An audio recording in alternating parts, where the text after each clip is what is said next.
Basic elements: sovereignty and predestination.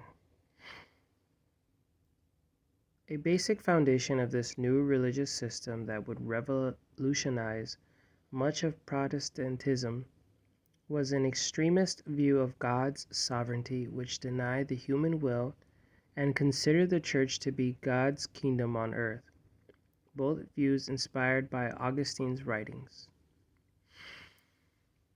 Verdun writes of Augustine, quote, "Here we have an early representation of the notion that the Church of Christ was intended by its founder to enter into a situation radically different from the one depicted in the New Testament."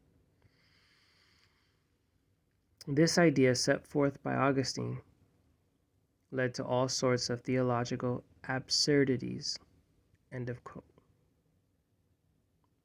Augustine taught that foreknowledge was the same as predestination, quote, "Consequently, sometimes the same predestination is signified also under the name of foreknowledge." End of quote. Thus, God foreknowledge causes future events, period.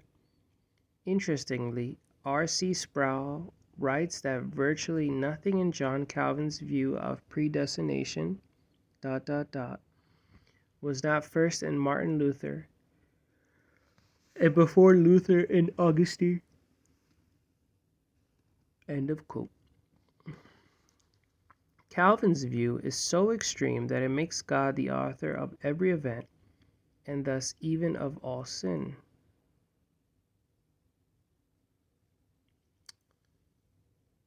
Let me read this again.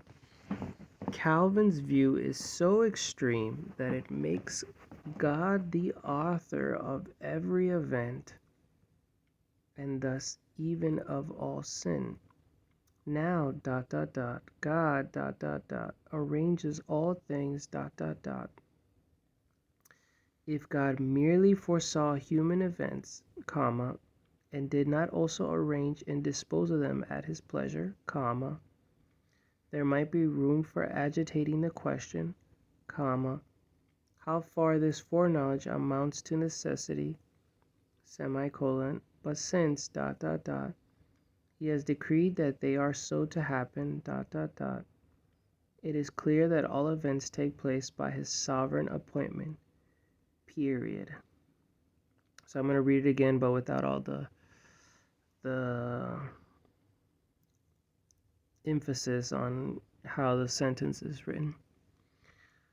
Calvin's view is so extreme that it makes God the author of every event and thus even of all sin. Now God arranges all things. If God merely foresaw human events and did not also arrange and dispose of them at his pleasure, there might be room for agitating the question, how far his foreknowledge amounts to necessity.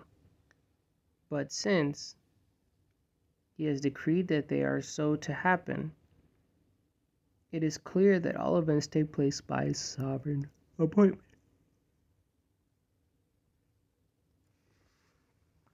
Out of this particular view of God's sovereignty came Calvin's understanding of predestination.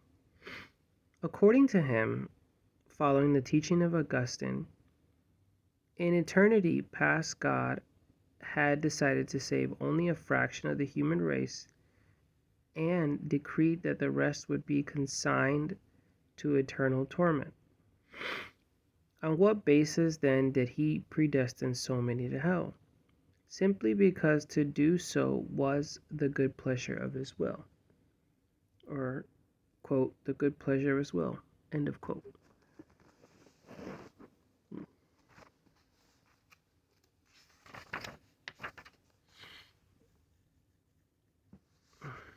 Scripture clearly proves that God by his eternal and immutable counsel determined once for all those whom it was his pleasure one day to admit to salvation, and those whom On the other hand, it was his pleasure to doom to destruction.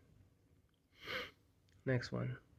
Those, therefore, whom God passes by, he reprobates, and that for no other cause but because he is pleased to exclude them from the inheritance which he predestines to his children. And that's the end of reading for now.